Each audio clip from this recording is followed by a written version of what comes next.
Hello friends, welcome to our channel so ready fix study. तो आज हम cell organs के बारे में पढ़ेंगे। तो सेल ऑर्गन मतलब सेल का पहला पार्ट अपन ने कंप्लीट कर लिया था कि कोशिका इंट्रोडक्शन अपन ने कंप्लीट कर लिया था कि कोशिका की खोज किसने की, कोशिका कितने टाइप्स की होती है, सबसे बड़ी कोशिका, सबसे छोटी कोशिका, उसके बारे में अपन ने कंप्लीट कर लिया था। और आज अपन पढ़ेंगे कोशिकांग मतलब कोशिका के अंग, उसके बारे में अपन जान लेते हैं कि जिस प्रकार से ईंट दीवार का निर्माण करती है, मतलब ईंटों से मिलकर दीवार बनती है और दीवारें मिलकर कमरा बना लेती है और कमरे बहुत सारे होने पर घर का निर्माण कर लेते हैं। उसी प्रकार कोशिका का भी यही सिस्टम रहता है कि कोशिकाओं के समूह को उत्तक बोलते हैं और उत्तक बहुत सारे हो जाते हैं तो वह अंग का निर्माण कर लेते हैं और अंग भी निर्माण मतलब बहुत सारे अंग मिलकर शरीर का निर्माण कर लेते हैं। ये कोशिका का एक प्रकार का मेथड रहता है। और कोशिका का सबसे महत्वपूर्ण अंग आता है कोशिका झिल्ली, जिसे प्लाज्मा झिल्ली बोलते हैं, इसे इंग्लिश में सेल मेम्ब्रेन बोलते हैं। सेल मेम्ब्रेन कोशिकाओं के अंग को घेरे रखती है। ये जंतु एंड पादप दोनों में पाई जाती है और किसकी बनी होती है, ये प्रोटीन्स की बनी होती है, ठीक है। और उसके बाद आती है सेल वॉल, ये ओनली प्लांट्स में पाई जाती है। अब ये प्लांट्स में क्यों पाई जाती है, क्योंकि प्लांट्स में एक जगह से दूसरी जगह नहीं जा सकते। जंतु तो क्या करते हैं, मौसम के अनुसार अपने स्थान को परिवर्तित कर लेते हैं, लेकिन ये पेड़ पौधे होते हैं वो स्थिर रहते हैं। इसलिए प्रकृति ने उनके लिए एक्स्ट्रा प्रोटेक्शन के लिए सेल वॉल दिए, मतलब सेल वॉल उनमें होती है और एक कोशिका झिल्ली के बाहर होती है।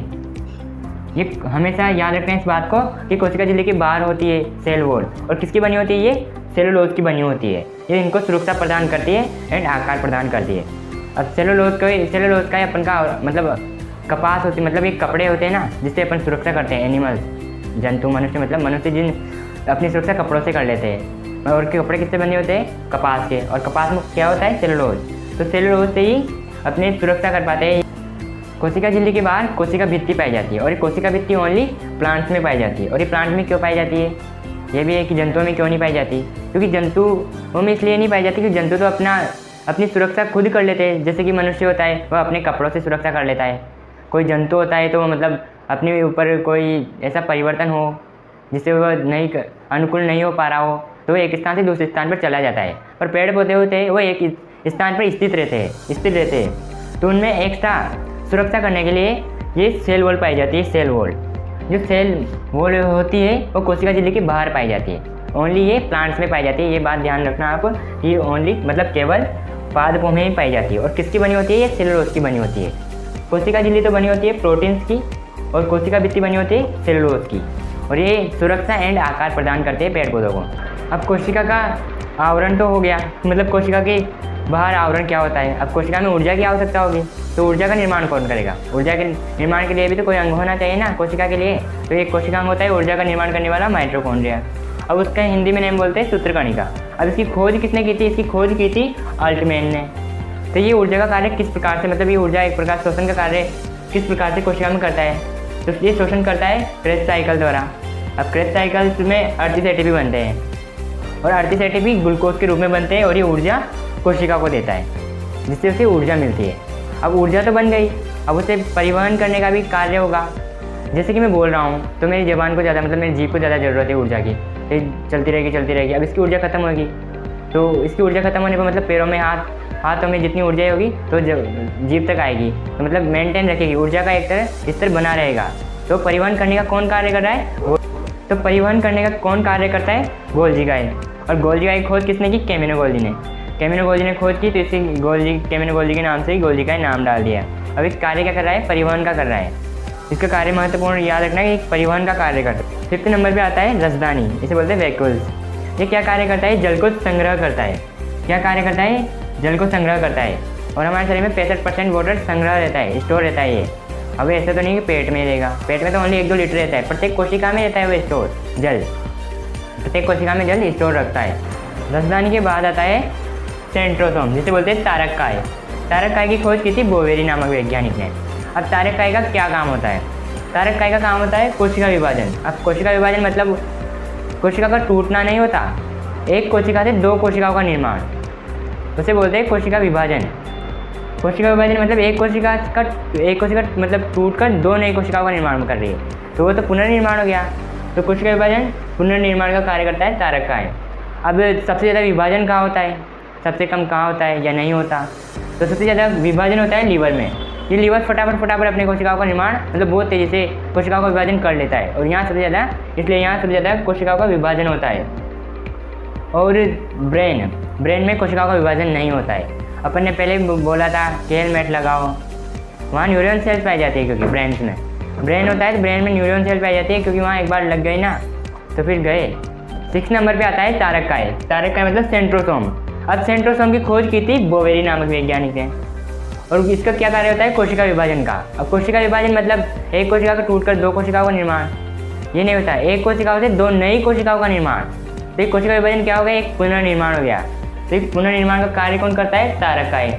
अब सबसे ज़्यादा विभाजन कहाँ होता है? सबसे ज़्यादा विभाजन होता है लीवर में। तभी तो फटाफट अपनी कोशिकाओं का विभाजन करके बहुत सारी कोशिकाओं का निर्माण कर लेता है। और कोशिका विभाजन नहीं होता है ब्रेन में। 6 नंबर पे आता है तारककाय, जिसे बोलते हैं सेंट्रोसोम। तारककाय की खोज की थी बोवेरी नामक वैज्ञानिक ने। अब तारककाय का क्या काम रहता है? तारककाय का काम रहता है कोशिका विभाजन का। कोशिका विभाजन का मतलब ये नहीं होता कि कोशिका का टूटना, ये नहीं होता। कोशिका विभाजन का मतलब होता है एक कोशिका से 2 नई कोशिकाओं का बनना, ये होता है कोशिका विभाजन। कोशिका विभाजन मतलब पुनर्निर्माण, कोशिका का पुनर्निर्माण हो रहा है। और कोशिका विभाजन सबसे तेज होता है लीवर में। सबसे तेज विभाजन कहाँ होता है? लीवर में होता है। और ये अपनी कोशिकाओं को मतलब जल्दी विभाजन करके बहुत सारी कोशिकाओं का निर्माण कर लेता है। तो सबसे तेज विभाजन होता है लीवर में। और कोशिका विभाजन नहीं होता, वो होता है ब्रेन में। ब्रेन में भी 90% तो पाए जाते हैं न्यूरॉन सेल्स और 10% पाए जाते हैं ग्लियल सेल्स। तो इन 10% सेल्स में ही सेंट्रोसोम पाए जाते हैं। लीवर में तो सबसे ज़्यादा विभाजन होता है और विभाजन ब्रेन में नहीं होता। ब्रेन में न्यूरॉन सेल्स पाई जाती है जिनमें कोशिका विभाजन नहीं होता। फिर भी बोलते हैं ना कि कैंसर हो गया। कैंसर कोई बीमारी नहीं है, वह कैंसर एक अनकंट्रोलेबल डिवीज़न होता है, सेल डिवीज़न। और कोशिका विभाजन न्यूरॉन सेल्स में तो कोशिका विभाजन होता ही नहीं है। कोशिका विभाजन न्यूरॉन सेल्स में नहीं होता। और ब्रेन में फिर भी ब्रेन में 10% ग्लियल सेल्स पाई जाती है और 90% न्यूरॉन सेल्स। इसमें तो सेल डिवीज़न नहीं होता। न्यूरॉन सेल्स में कोई सेल डिवीज़न नहीं होता, बट ग्लियल सेल्स में तारककाय पाई जाती है और तारककाय पाई जाएगी तो सेल डिवीज़न होगा। तो तारककाय ग्लियल सेल्स में पाई जा रही है तो यहाँ कोशिका विभाजन होगा। पर कोशिका विभाजन अनकंट्रोलेबल हो जाएगा, बहुत तेज, मतलब बहुत ज़्यादा कोशिका विभाजन होगा तो ब्रेन ट्यूमर, जिसे बोलते हैं दिमाग का कैंसर, तो वो कोई बीमारी नहीं है, वो अनकंट्रोलेबल सेल डिवीज़न होता है, उसे ही ब्रेन ट्यूमर कहा जाता है। तो हम देख लेते हैं अंतःप्रद्रवी जालिका को। इसको देखने के पहले अपन रिवाइव कर लेते हैं कि सबसे पहले अपन ने माइटोकॉन्ड्रिया के बारे में देखा था, मतलब माइटोकॉन्ड्रिया के बारे में जाना था। माइटोकॉन्ड्रिया क्या काम करता है? ये ऊर्जा बनाने का काम करता है। ऊर्जा एटीपी के रूप में बनाता है और ग्लूकोज के रूप में ऊर्जा का मतलब पावर के रूप में काम आता है। और उस ऊर्जा को कौन परिवहन करता है? गोल्जिकाई। मतलब गोल्जिकाई का काम होता है परिवहन करना और वैक्यूल्स में जल। माइटोकॉन्ड्रिया एटीपी के रूप में ऊर्जा का निर्माण करता है और उस ऊर्जा का परिवहन गोल्जिकाई द्वारा होता है और वैक्यूल्स जल संग्रहण का कार्य करती है। इसी प्रकार सेंट्रोसोम का मुख्य कार्य कोशिका का विभाजन मतलब पुनर्निर्माण करना। एंडोप्लाज्मिक रेटिकुलम के बारे में अपन जान लेते हैं कि एंडोप्लाज्मिक रेटिकुलम का हिंदी में बोलते हैं अंतःप्रद्रवी जालिका। इसे आंतरिक कंकाल भी कहा जाता है कि जिस प्रकार से मकान में पिलर्स होते हैं उनके सपोर्ट से ही ये छत होती है और कवर रहती है, इसी प्रकार से ये आंतरिक सहायता प्रदान करता है कि कोशिका में आंतरिक सहायता प्रदान करता है। आंतरिक कंकाल के रूप में होता है ये, जो कोशिका को सपोर्ट करता है। नहीं कोशिका मतलब पिचक जाएगी अगर ये आंतरिक कंकाल के रूप में ये एंडोप्लाज्म में नहीं रहेगा तो पिचक जाएगी। तो ये पिलर्स के रूप में काम करता है एंडोप्लाज्मिक रेटिकुलम कोशिका में। ये 2 टाइप्स का होता है। फर्स्ट होता है smooth endoplasmic reticulum and second होता है rough endoplasmic reticulum. Smooth endoplasmic reticulum एकदम स्मूथ होती है, चिकनी होती है, और रफ साइड मतलब रफ एंडोप्लाज्मिक रेटिकुलम खुरदरी होती है। इस पर खुरदरी इसलिए होती है क्योंकि इस पर राइबोसोम्स पाए जाते हैं। बोला ऐसा जाता है कि रफ साइड मतलब रफ एंडोप्लाज्मिक रेटिकुलम राइबोसोम मतलब रफ एंडोप्लाज्मिक रेटिकुलम प्रोटीन का निर्माण करती है, बट ये गलत है क्योंकि रफ एंडोप्लाज्मिक रेटिकुलम पर राइबोसोम्स पाए जाते हैं। तो राइबोसोम्स करते हैं प्रोटीन का निर्माण, ना कि रफ एंडोप्लाज्मिक प्रोटीन का निर्माण करती है। रफ साइड में अपन बोल सकते हैं कि रफ साइड में एंडोप्लाज्म मतलब रफ साइड में प्रोटीन का निर्माण हो रहा है, अपन इसे बोल सकते हैं। बट प्रोटीन का निर्माण कौन कर रहा है? राइबोसोम। मुख्य निर्माण तो प्रोटीन का निर्माण तो राइबोसोम से कर रहा है और रफ साइड पे हो रहा है, ना कि रफ एंडोप्लाज्मिक रेटिकुलम प्रोटीन का निर्माण कर रहा है। तो अपन राइबोसोम पे आएगा तो इसके बारे में भी जान लेते हैं कि राइबोसोम्स की खोज की थी पेलेट नामक वैज्ञानिक ने। इसका मुख्य कार्य है प्रोटीन निर्माण, और ये प्रोटीन का निर्माण करता है तो इसे प्रोटीन फैक्ट्री भी कहा जाता है। तो प्रोटीन फैक्ट्री कहा जाता है। और इसी प्रकार ये 2 टाइप्स का होता है अकॉर्डिंग टू सेडिमेंटेशन कोएफिशिएंट के आधार पर, मतलब आकार के आधार पर 2 प्रकार का होता है। एक तो 70s एंड 80s। 70s आकार छोटा है इसका, 70S का आकार छोटा होता है। तो ये प्रोकैरियोटिक्स में पाया जाता है। प्रोकैरियोटिक्स को अपन ने पहले भी जाना था कि जिन्हें माइक्रोस्कोप की सहायता से देखा जाता है वो प्रोकैरियोटिक्स होते हैं, और जिन्हें खुली आंखों से देखा आराम से जा सके वो यूकैरियोटिक्स होते हैं, विकसित जंतु। और ये 80S प्रकार का इनमें राइबोसोम पाया जाता है, और ये बड़े होते मतलब 80S प्रकार का राइबोसोम पाया जाता है, तो मतलब ये बड़ा आकार होगा, और ये यूकैरियोटिक्स में पाया जाएगा। तो हम देख लेते हैं लाइसोसोम। लाइसोसोम की खोज की थी डी डुबे ने। इसके अंदर जलकघटक एंजाइम पाए जाते हैं जिन्हें बोलते हैं हाइड्रोलाइक एंजाइम।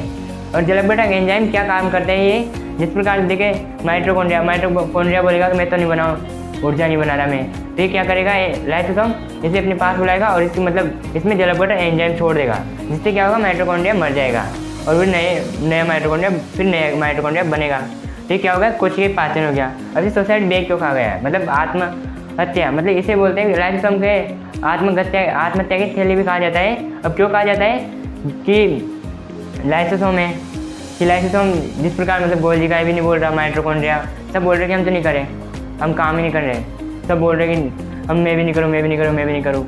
न्यूक्लियस भी बोलेगा ऐसे नहीं होगा, मतलब ये भी ध्यान नहीं रखेगा। तो लाइसोसोम क्या करता है, ये खुद को फाड़ लेता है, तो खुद को मतलब अपने आप को मतलब फाड़ लेगा, तो जलकघटक एंजाइम निकलेंगे, तो सबके सब मर जाएंगे। इसलिए इसे वो एटम बॉम्ब भी कहा जाता है। तो अपनी आसपास की कोशिकाएं पूरी कोशिकाएं नष्ट हो जाएगी। लाइसोसोम फटेगा तो कोशिका मतलब जहाँ जिस कोशिका का लाइसोसोम होगा उस कोशिका का पाचन हो गया। तभी सुसाइड बेग क्यों कहा गया, सुसाइड बेग इसलिए कहा गया कि जिस प्रकार से माइटोकॉन्ड्रिया, गोल्जी का वेक्यूल्स, सेंट्रोसोम ये सब बोल रहे हैं कि हम तो नहीं करें, हम काम ही नहीं कर रहे, काम करना ही बंद कर दिया। तो लाइसोसोम क्या करेगा, इसको गुस्सा आएगा तो लाइसोसोम अपने आप को फाड़ लेगा। तो लाइसोसोम अपने आप को फाड़ेगा तो इसके अंदर जलकघटक एंजाइम है, तो ये जलकघटक एंजाइम पूरी कोशिका में फैल जाएंगे, तो पूरी कोशिकाएं नष्ट हो जाएगी। पूरी कोशिकाएं नहीं, जिस कोशिका का ये लाइसोसोम है वह कोशिका नष्ट होगी। तो फिर ये पूरा लाइसोसोम ही मर गया, तो इसकी सफाई कौन करेगा, तो अन्य मतलब जिस कोशिका के पास में है तो कोशिका आएगी और इसे साफ करेगी, मतलब लाइसोसोम के अंदर ये सफाई का काम करेगी। इसे सफाई कर्मचारी भी कहा जाता है। कोशिका का सफाई कर्मचारी भी लाइसोसोम को कहा जाता है, क्योंकि कोशिका का सफाई करता है। अपन यहाँ लिखा नहीं है, पर ध्यान रखना कि इसे सफाई कर्मचारी भी लाइसोसोम को बोला जाता है।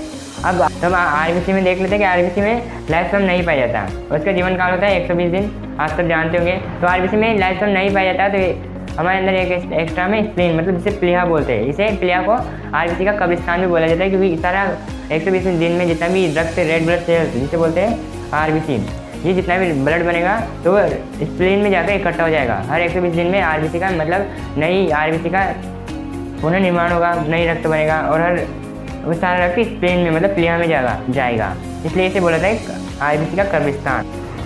तो हम देख लेते हैं जीवद्रव्य बोलते हैं प्रोटोप्लाज्म कलरलेस होता है और इसे जीवन की भौतिक इकाई कहा जाता है। अब क्यों कहा जाता है कि जीवन की भौतिक इकाई, जिस प्रकार से अपन देख सकते हैं कि कोई बैग है, उसमें कांच का कोई टिफिन है, अब वो अपन चलेंगे तो वो घूमता रहेगा बैग, तो टूटने की संभावना रहेगी।